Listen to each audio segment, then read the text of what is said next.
என் மகனே மகளே, நான் உன்னோடு பேசுகிறேன்.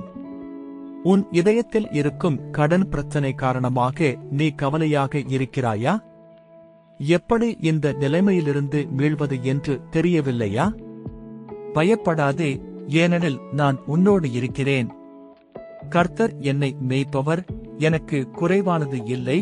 சங்கீதம் 23:1 என்று நான் சொல்லி வைத்திருக்கிறேன்.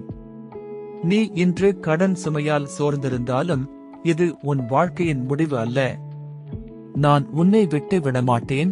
உன் தேவைகளை நிரப்பி உன்னை ஆசீர்வதிக்க உறுதியாக இருக்கிறேன்.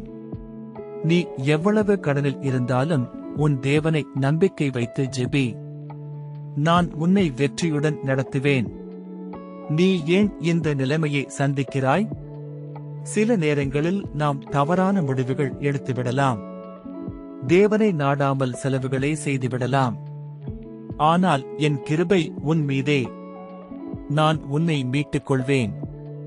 வேதாகமம் சொல்லுகிறது, நீ கடனாக வாங்கியிருந்தாலும் மற்றவர்களுக்கு கடன் கொடுக்கும் அளவிற்கு நான் உன்னை உயர்த்துவேன். உபாகமம் 28:12. என் குழந்தையே, நீ கவலைப்பட வேண்டாம். நீ துன்பப்பட்டு அழுகிறாய் என்பதை நான் அறிவேன். ஆனால் இன்று உன் வாழ்க்கையில் ஒரு மாற்றம் செய்ய வேண்டிய நேரம் இது. முதலில் என்னை முழு மனதோடு நாடு. உன் செலவுகளை சரியாக நிர்வகிக்கவும் தேவதையை முதலில் வைத்துவிடு. முதலில் தேவனுடைய ராஜ்யத்தையும் நீதியையும் தேடுங்கள், பிறகு எல்லா தேவைகளும் உங்களுக்கு கொடுக்கப்படும். மத்தேயு 6:33. நம்பிக்கை உடையிரு. உன் கடன் தொல்லை விரைவில் தீரும். உன் எதிர்காலம் சிறப்பாக இருக்கும். நீ வெற்றி பெறுவாய்.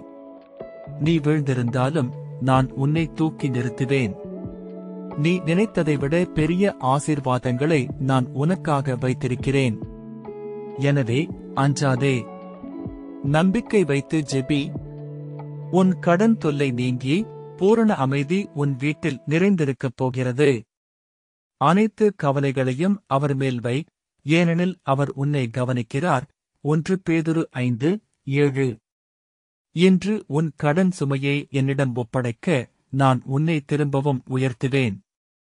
நான் உன் தேவைகள் அனைத்தையும் நிரப்புவேன். நீ சுதந்திரம் பெறுவாய்.